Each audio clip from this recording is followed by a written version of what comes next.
So I just heard this amazing quote. It was, people only reflect to us what we tell them in secret, in our own minds, in our own imaginations. So for me, with my specific person, I was saying things like, why are you such an asshole? In secret, okay? Like in my own head, like, wow, why are you such a douche canoe? Like, I don't understand. Who made you like this? Like, why are you so avoidant, bro? Why are you so unemotional? Like, and it sounds so, I mean, it's bad. It's bad. It sounds funny, but it's bad. And basically saying things like, why don't you ever text me? Like, why are you so avoidant? Why are you like this? Why are you? And so that quote really just did it for me. People only reflect to us how we speak to them about themselves and us. So for instance, if in your head you say to them instead, like, why are you such an asshole? Instead you say, why are you so sweet to me? Why are you always such a kind guy? Like, why are you always so attentive? How are you this good of a person? How are you this sweet and gentle and kind? And how did you get this romantic? Right? We could switch this in our mind, but there's animosity. There's animosity that we need to work through, ladies. Like, after being ghosted and cheated on and abandoned my entire life, I mean, I had 2 dads and both of them abandoned me. So I'm telling you right now, like, I have daddy issues, okay? And that is coming out on the surface right now. It's coming out as a lot of resentment and anger towards any healthy masculine. So I am projecting my own wounds, my masculine wounds onto him, and it's not fair. He's never done anything to deserve that, and he's never, ever, ever treated me ever in a negative way, ever. And I have to really look at that sometimes and be like, Jenna, what are you doing? This man has treated you like a goddess from day one. In fact, he's never said anything out of character ever, unlike most men I've ever been with. And so I have to really look at it and go back in my own head and revise and say, wow, he's truly, though, I don't even have to revise. He has just always been that sweet. He has always been that kind. In fact, I've never met a man more spiritual in my life. I've never met a man more healed. He is definitely a healer. He knows he's a healer. He's a shaman. And I've never met a man more ready for union ever. And it's like I have to keep saying these things to myself instead of like, why are you so avoidant? How come you never text me? Like, why are you such a jerk? Like, what? There's no wonder I'm manifesting stagnancy. It's no wonder I'm manifesting separation, right? So again, the animosity here is really the culprit of the disconnect, the distance between us. So again, guys, it's really the animosity. It's really the heart pain. If I could say anything in this phase of my life right now, it's really just me as a divine feminine, as I'm channeling and healing right now, this aspect of myself. I feel that the collective right now really needs to go through a heart chakra awakening. Really. I think that for twin flame unions, I think that divine counterparts coming into union right now, the divine feminine I'm channeling for is especially going through this shift. She's got to come out of this fierce independence. I'm not saying that independence is bad. As a girl who lives alone, pays rent alone, pays bills alone, grocery shops alone, does everything alone, I'm not even hating on independence. What I'm saying is there's this fierce independence that is, it makes it very, very hard for men to approach. One, they feel unwanted. 2, they feel like they don't really have much to offer at all anyway. I'm not saying that they need to feel differently about their role in the relationship. They can feel any way they want to feel, but I do feel on a grand scale that men feel very scared to get around a fierce feminine alpha female when she's in her like ferocious masculine energy, right? I do believe that we need to be a little bit more gentle as women on the planet. I do.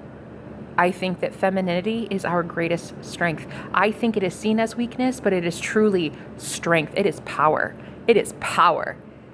It is so powerful because you're not even just receiving from men, you're receiving from the universe. The universe uses people, places, things, events, situations, right? Abundance flows in, but through people, not just your specific person, but people in general. And how can you be there receiving if you are not in your divine feminine energy? Your femininity is a gift. It is a true divine sacred gift. And so many of us get in this fierce independent stage where we just feel like it's us against the world. We have to be so cutthroat about it. And like I want what I want and that's it. And you're not going to be, but you don't want a dictatorship. You want a partnership, right?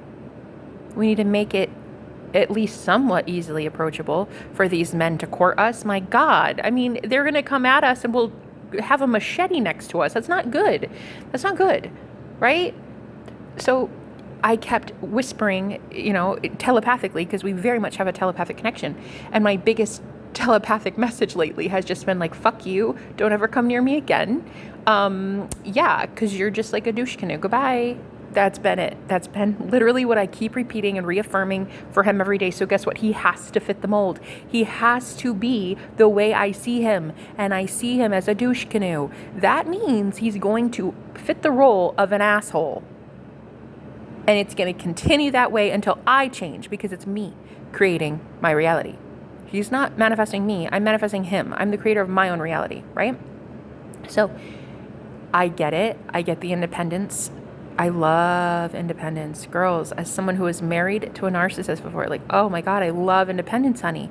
It keeps one safe. It keeps you from having to ever again get in a codependent relationship with somebody. But it also makes it so hard for people to approach if you have this like mentality where I don't need you. Don't even get it twisted. But then men feel so unuseful. They feel like, what the fuck do you even, what do you even need me for then? What am I even here for? So I have to really look at this myself and realize it's very difficult to find someone who wants to even be around that energy and to stop embodying that. And secondly, don't whisper to these people, to the people that you want, telepathically, telling them, why are you like this? Why do you never text me? How come it's you never call me? Like, why do you have somebody else? Why is there this? You are telling them to show up just like that. All right. So it's kind of twofold here. Stop giving these people scripts to rain on your parade. Stop telling them that they are somehow not supposed to show up the way you want them to. Okay. And secondly, don't even for 1 second think that it's easy to date somebody who is so defensive that you would cut them off so quickly. That is really hard for somebody to want to come in and risk their heart. Why would they want to risk a gentle, healed heart in somebody who is not gentle nor coming across as healed? Right? The law of assumption and the law of attraction are both true. They're both real. If you assume that someone will be gentle and kind with your heart and they will be loving and sweet to you, right? Then by the law of attraction, you have to attract that by being that, right? Be in that frequency of love. Be in that frequency of being receptive to that same sort of love. So again, well, in the beginning, I was so angry and I was like, yeah, he's such an asshole. Like, he never texts me. He's such a jerk. Leaves me on red. No. In fact, when I was speaking with him before he and I had our separation, oh my God, he never left me on red. I'd get text messages within seconds, like milliseconds. Oh my God, it was so great. So great. Phone calls, like we're long distance. So it was mainly just, like voice calls and video calls and chat and stuff. But oh my God, no. It was always so great. And this is where you have to revise. Go back into it. Go back into what you loved about them to begin with. What did you love about them? Right? You fell in love with them for a reason, right? What was that reason? Start saying it to yourself. Oh, I loved how he always brought me flowers. It was so cute.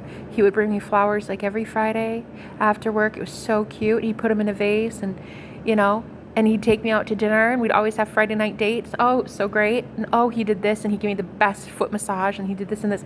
Go back into that, babe. Go back into that, right? I understand the frustration and the anger because we as a society have Well, we didn't know. We were unconscious. Most of us had no idea as conscious creators how the fuck to create yet. We didn't know how to manifest.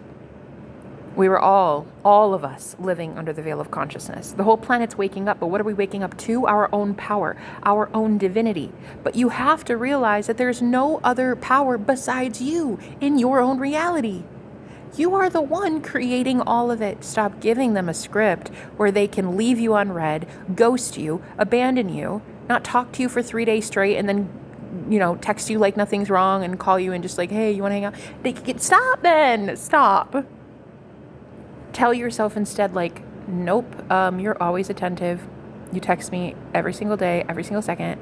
All you do is obsess about me. Like, it is what it is, right? There is a reality where they do exactly what you want them to do, but they can only ever reflect to you a version that you've created. Stop creating monsters.